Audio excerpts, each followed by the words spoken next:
खान साहब भी आ जाएं, जरगुल खान साहब आ जाएं। मैं तारुफ कर रहा हूँ सर MPS का। इस वक्त जी बिस्मिल्लाहिर्रहमानिर्रहीम हमारे पास हमारे मेहमानान गिरामी मौजूद हैं। जनाब KP के स्पीकर असद कैसर साहब, हमारे तर्जुमान और मरकज़ी additional secretary information Fawad Chaudhry साहब, MPA हमारे शौकत यूसुफजई साहब, डॉक्टर हैदर साहब MPA, जरगुल खान साहब MPA, फजल इलाही साहब MPA और हमारे इमरान इस्माइल साहब मौजूद हैं, फैसल वाडा साहब हैं, हमारे जनरल सेक्रेटरी सिंध इफ्तार सुमर साहब हैं, मियांवाली के MPA डॉक्टर सलाउद्दीन साहब हैं और ये और आप हैं। बिस्मिल्लाहिर्रहमानिर्रहीम।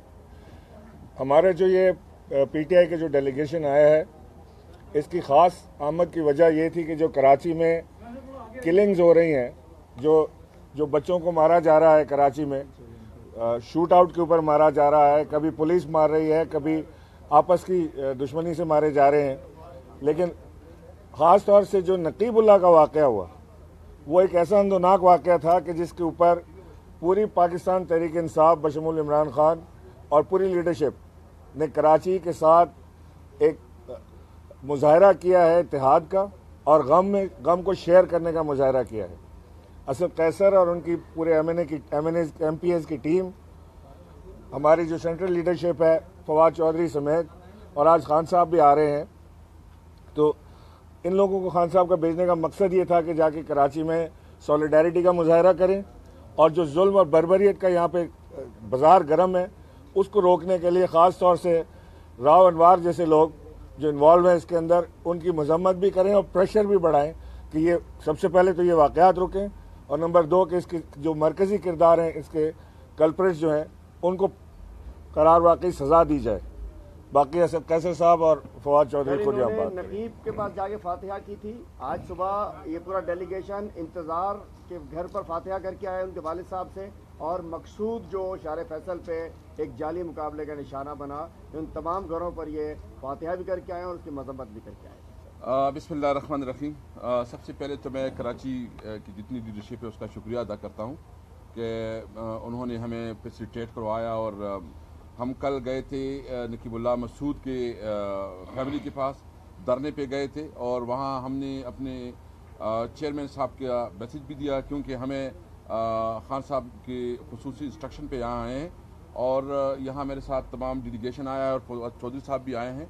तो हम कराची के साथ, कराची की आवाम के साथ, तमाम कम्यूनिटीज़ के साथ इजहार यकजहती करने आए हैं और हम उसको ये यकीन दहानी करते हैं कि PTI पूरी लीडरशिप, वो पंजाब में हो, वो खैबर पख्तूनख्वा में हो, वो सिंध में हो, वो कराची की मजलूम आवाम के साथ है। और हम जो ख़ासकर नकीबुल्लाह मसूद की जो जालिमाना कत्ल हुआ है उसके हवाले से हमने सूबाई असम्बली में करारदाद भी पास किया है और हमने उसमें भी मुतालबा किया था कि जुडिशल कमीशन बनाया जाए ताकि तहकीक तक पहुँचा जा सके, ताकि पता चले कि उसकी पीछे कौन सी मुहर्रिकात है, ऐसी कौन माफिया है जो ये सारे इनकाउंटर्स करवाती है। तो इसलिए हमने मुतालबा किया और हम यहाँ आए भी इसलिए हैं कि एक तो खैबर पख्तूनख्वा की हुकूमत की तरफ से और एक हम अपनी पार्टी की लीडरशिप की तरफ से कि हम नकीबुल्लाह मसूद की केस को अपनी मंतकी अंजाम तक पहुँचाएंगे। उसके लिए जहाँ भी ज़रूरत होगी लीगल सपोर्ट की, उसके लिए जहाँ भी ज़रूरत हुई माली सपोर्ट की, उसके लिए जहाँ भी ज़रूरत हुई सियासी सपोर्ट की, हम हर हद तक जाएंगे, हर किस्म की सपोर्ट देंगे ताकि ये मुल्क, ये जंगल का कानून नहीं चलेगा। इस मुल्क में कानून की हुक्मरानी चाहते हैं।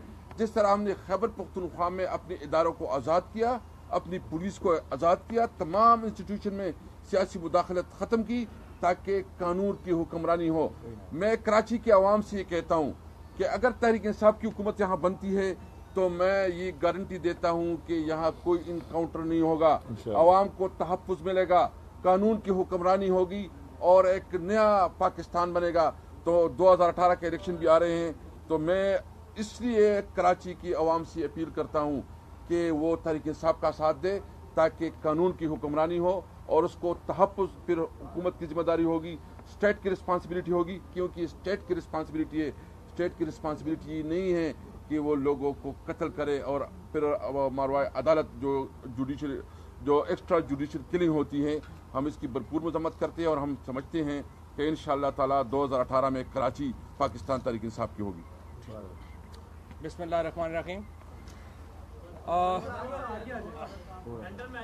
जी, सबसे पहले तो जिस तरह कि हम हमेशा कहते हैं कि दरअसल पाकिस्तान पीपल्स पार्टी और PMLN एक ही सिक्के के दो रुख हैं, तो इसको जांचने का सबसे अच्छा तरीका यही है कि आप दोनों की गवर्नेंस को देखें।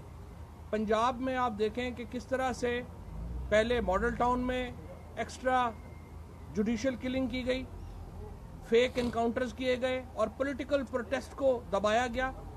फिर कसूर में जब ज़ैनब का वाक़या हुआ, लोग निकले, उनके ऊपर गोलियां चलाई गईं। पुलिस पंजाब की थी, यहाँ नकीबुल्लाह महसूद को उठाया एक पुलिस में छुपे हुए गुंडे ने, यहाँ इंतजार को गोलियां मारी गईं, मकसूद को गोलियां मारी गईं, जाफिर को गोलियां मारी गईं, शाहजेब को गोलियां मारी गई। आप देखें कि जिस तरीके से जो पंजाब में हो रहा है वो सिंध में हो रहा है। मैं हैरान हूं कि 2.5 अरब रुपया 1992 से अब आज कल 2.5 अरब है, पहले शायद कम होगा, रेंजर्स को दे रही है सिंध हुकूमत। खैबर पख्तूनख्वा में असद कैसर साहब हमारे साथ खड़े हैं। इन लोगों ने जब हुकूमत संभाली थी तो ऐसी ही पुलिस खैबर पख्तूनख्वा को मिली थी, जहां पर IG जो खैबर पख्तूनख्वा थे उनके ऊपर यह इल्ज़ाम था कि उन्होंने ऐसी बुलेट प्रूफ जैकेट्स खरीदी करप्शन की वजह से, जिनको पहन के जब पुलिस वाले मुकाबले में गए तो उन गोलियां उसके आर पार हो गई, जाली बुलेट्स खरीदी गई। करप्शन खैबर पख्तूनख्वा हुकूमत और पुलिस में इस हुकूमत के आने से पहले सिंध से कम नहीं थी, लेकिन इन्होंने आके 4 साल में खैबर पख्तूनख्वा पुलिस का, खैबर पख्तूनख्वा हुकूमत का नक्शा बदल दिया है। अब आपको महफूज थाने अगर पाकिस्तान में कहीं मिलते हैं तो खैबर पख्तूनख्वा में मिलते हैं, अगर आपको प्रोफेशनल पुलिस कहीं मिलती है तो खैबर पख्तूनख्वा में मिलती है। सिंध में 2.5 अरब रुपया साल का रेंजर्स को दे रहे हैं, लेकिन अपनी पुलिस को ठीक नहीं कर रहे, क्योंकि कराची पुलिस में क्रिमिनल्स को भर्ती कर लिया गया है।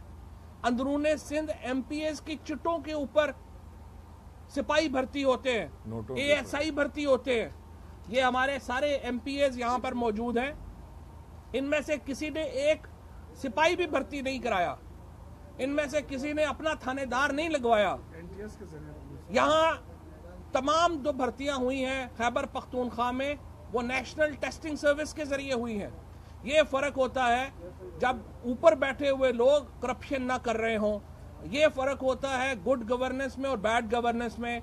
हम देखते हैं कि शर्मनाक किरदार है इस वक्त पंजाब की हुकूमत का और यहाँ सिंध की हुकूमत का, और जो नवाज शरीफ साहब ने अभी आज कुछ देर बाद फिर जलसा करेंगे और फिर कुछ देर बाद कहेंगे मुझे क्यों निकाला। 300 अरब रुपया जो 16 कंपनीज में है उसका हिसाब नहीं देंगे वो ये नहीं बताएंगे कि मेरे जो गुपलू से बच्चे हैं इनके अकाउंट्स में किस तरह से अरबों रुपया अचानक आ गया। वो सिर्फ पूछेंगे तो यही पूछेंगे कि जनाब मुझे क्यों निकाला, अपना हिसाब देने को तैयार नहीं है।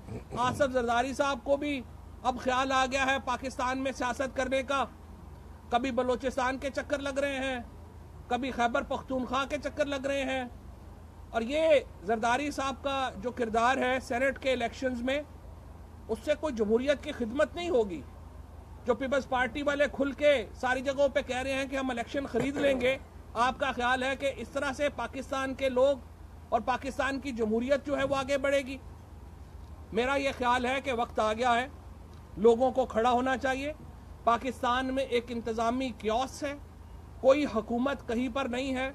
जो यहाँ पर सिंध में खैबर पख्तूनख्वा में आपको अपोजिशन की इजाज़त है, यहाँ पर तो जो बात करता है उस पर पर्चे हो जाते हैं। अलीम आदिल साहब के ऊपर अभी 2 पर्चे हो गए और यहाँ पर लोगों को दबाया। अंदरूने सिंध में आप देखें किस तरह से MPS बादशाह बने हुए हैं, अंदरूने सिंध वालों की क्या हालत है।